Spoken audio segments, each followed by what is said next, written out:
Faisons la paix si tu veux. Aucun des deux n'a perdu au jeu. Bon. Propriété numéro 2 aujourd'hui.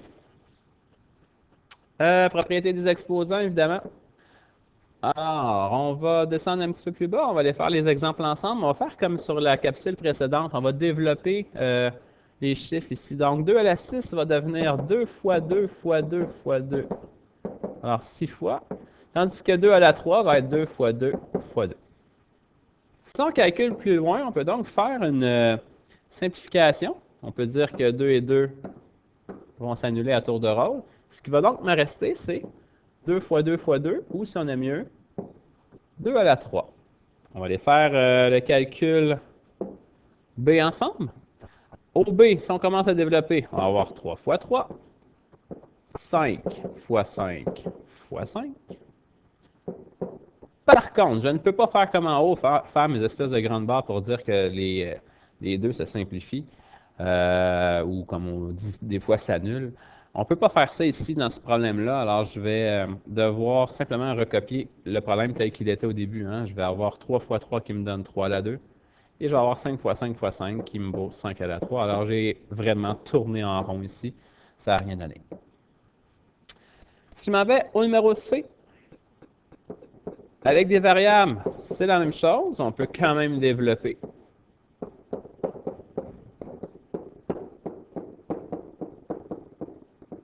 Et là, je peux venir simplifier les x, les x, les x, les x. Ce qui va me rester, c'est en haut, il me reste rien, donc je vais mettre un 1.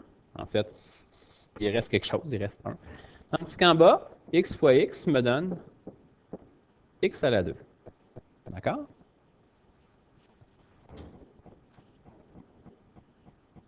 Ainsi de suite. Et là, les modes d'écriture peuvent varier légèrement. x2, si je fais le e, x2 divisé par x8. Alors, j'ai x2 divisé par x8. On peut l'écrire comme ça aussi, c'est la même chose. Alors, si je me mets à développer tout ça,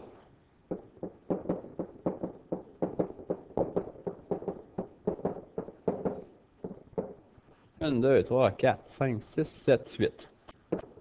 On va pouvoir simplifier deux fois. Donc, en haut, il me reste 1. En bas, il me reste x à la 6. Parfait. Donc, vous avez vos trois réponses. Alors, qu'est-ce qu'on aurait pu faire? Du moins, c'est plus facile de le voir dans le premier numéro en bleu en haut. Qu'est-ce qu'on aurait pu faire pour obtenir notre réponse finale qui est 2 à la 3 au lieu de faire tout le développement? Certains élèves auraient pu remarquer qu'on aurait pu simplement prendre les deux exposants, soit 6 et 3, et les soustraire. 6 moins 3 m'aurait donné le 3 qui était dans la réponse finale. Et vous aviez raison. Et vous avez raison, je devrais dire. Maintenant, qu'est-ce qui est arrivé pour le numéro B? On a dit que ça ne fonctionnait pas, là, on a tourné en rond. Le numéro C, si j'applique le petit truc de soustraire les exposants, 4 moins 6. 4 moins 6 donnerait x à la moins 2. Si vous vous souvenez de la propriété de l'exposant négatif que nous avons vu dans les pages précédentes ou dans les capsules précédentes, on ne veut pas d'exposant négatif. Alors, on s'est donné un petit truc. On avait dit n'importe quoi exposant quelque chose, hein, on peut toujours le placer sur 1. Étant donné ici que l'exposant est négatif, on va le changer d'étage. C'est ce qu'on disait. On s'est entendu sur cette façon de procéder. Alors, x à la 2. Et on venait combler le trou en haut par le chiffre 1, qui n'est pas le chiffre 1 du dénominateur de tantôt. C'est vraiment un 1 qu'on vient ajouter pour remplir l'espace. Alors, 1 sur x à la 2, avec la soustraction d'exposants que nous avons faite au préalable, ça donne la même chose que si on l'avait développé. Bref, ce qu'on remarque, c'est qu'au lieu de développer, et on ne le fera plus développer, on va juste procéder avec le truc est suivant. C'est que si j'ai une division et deux bases identiques, si j'ai une division et deux bases identiques, nous pouvons recopier la base,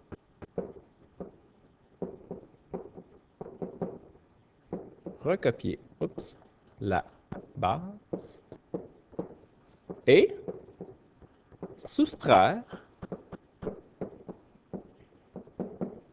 les exposants. Alors, la grande phrase qui est notée ici, on va pouvoir se la noter en haut, dans l'encadré, à l'aide de la symbolique appropriée. Donc, la symbolique est la suivante. Est-ce que j'ai deux bases identiques, comme c'est marqué dans la question? Pas dans la question, mais dans nos notes de cours, oui. Est-ce que j'ai une division telle que c'est stipulé dans notre phrase? Oui. Alors, on dit qu'on peut recopier la base, qui est A, en soustrayant, on va pouvoir soustraire les exposants. M moins N. Et voilà. Peut-être faire quelques problèmes à la page suivante. Alors, premier exemple. On va vérifier nos conditions. Est-ce que j'ai deux bases identiques? Oui. Est-ce que j'ai une division au milieu? Ici, oui. Alors, je peux recopier la base et soustraire les exposants. Je peux le faire au second numéro. Est-ce que j'ai deux bases identiques? Le second numéro étant le C. Oui. Est-ce que j'ai une division? Oui. Alors, je peux recopier la base et soustraire les exposants. On les soustrait dans l'ordre qui se présente. Hein? Le chiffre d'en haut moins le chiffre d'en bas. Ce qui va nous donner 3 à la moins 5. J'ai affaire à un exposant négatif. On n'oublie pas, on n'accepte pas ce type de réponse. Alors, on va le changer d'étage. 3 à la moins 5 va devenir 3 à la 5. Et on vient combler le trou en haut à l'aide du chiffre 1. Alors, 1 sur 3 à la 5. Et ainsi de suite. Je peux faire le D parce qu'il y a un petit piège au D. C'est l'histoire des signes. Alors, est-ce que j'ai deux bases identiques, B et B? Oui. Est-ce que j'ai une division? Oui. Je recopie la base et je vais soustraire les exposants. Vous avez remarqué que j'ai tout de suite inscrit mon moins.